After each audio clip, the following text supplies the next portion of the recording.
حضرت ابن جوزی रहमतुल्लाह अलैह फरमाते हैं कि एक दरवेश थे, हजरत अबू हाशिम उनका नाम था. कहते हैं बड़ी मजबूरी थी, मुझे कहीं जाना था तो कश्ती नहीं मिल रही थी.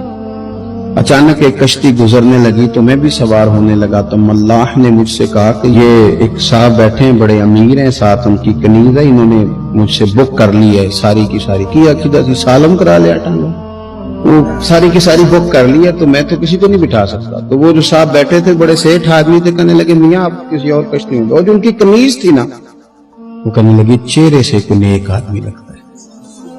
चलो इतनी सवारियों की जगह है, किसी कोने खुदरे में बैठ जाएगा, हमारा क्या जाएगा.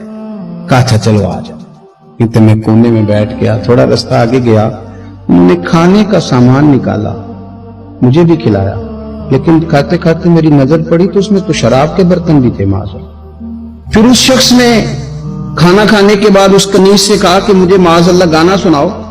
वो गाने गाने लगी. ये मेरी तरफ मुतवज्जे होने लगा, मुझे कहने लगा सुनो. मैंने कहा मैं ये नहीं सुनता.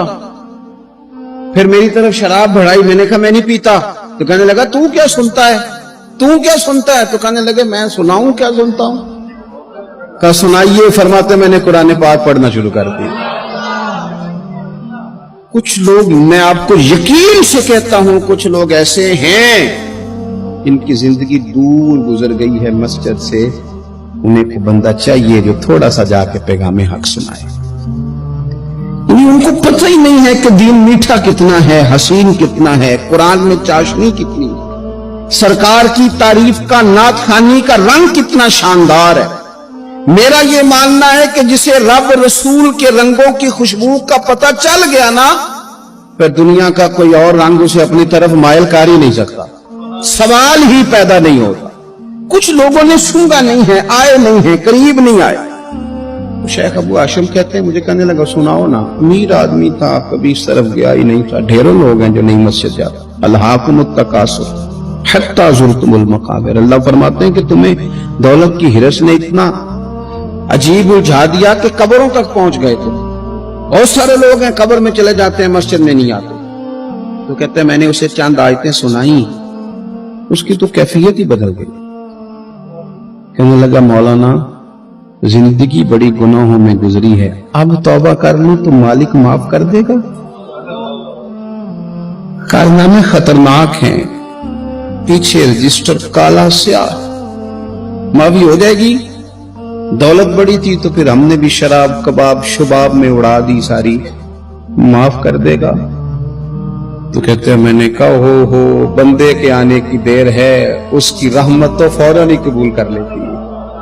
वैसे भी अदल करें थे थर थर कंबन, ऊंचियां शाना वाले तजे फजल करें थे, फिर ते बख्शे जामन मेरे जय मुंह काले. कहते उसने उस कनीज को आजाद किया, दौलत अल्लाह की राह में खैरात की, 40 साल मेरे साथ रहा.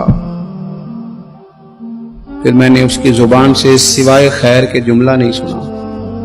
एक ही बात करता था, कहता था शेख काश आप मुझे थोड़ा पहले मिल जाते. जिंदगी से ये गिला है कि तू जरा देर से मिला है.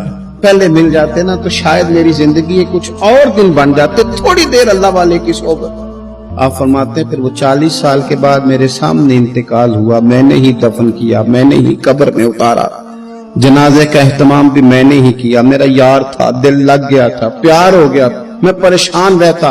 एक दिन ख्वाब में मिल के मुझे कहने लगा फिक्र न कर, मैंने अपने रब को बड़ा ही मेहरबान पाया है, मैंने उसे बड़ा करीम पाया है, माफ करने वाला पाया है, दरगुजर करने वाला पाया है. उसने फजल फरमा दिया मेरे गुनाहों पर, उसके अफू दरगुजर का कलम चल गया है, और मेरे हक में जो फैसला आया है वो रहमत वाला ही आया है. जो लोग कहते हैं ना मेरा दिल नहीं बदलता, जो लोग कहते हैं मेरी कैफियत नहीं बदलती, ज़ौक़ नहीं आता, तो ये हदीस बताती है कि ज़ौक़ भी कोई खास सोबत मुयस्सर आए तो फिर ही कायम रहता है. वो जो महबूब अलैहिस्सलाम ने फरमाया ना कि अल्लाह का बंदा वो है जिसे देखो तो राबी याद आ जाए. खास लोग होते हैं जिनकी सोबत में बैठने से इंसान का दिल अल्लाह से जुड़ता है, रसूलुल्लाह सल्लल्लाहु अलैहि वसल्लम से जुड़ता है, दीन पर अमल करने को तबीयत चाहती. ऐसे लोगों की सोबत कितनी मुफीद है वो हमें इस हदीस से अक्स करना है. हजरत हंज़ला रज़ी अल्लाह तआला अन्हु और मरकज़े वफा और इस उम्मत के अदब और इश्क में उस्ताद हजरत अबू बकर सिद्दीक़ رضی اللہ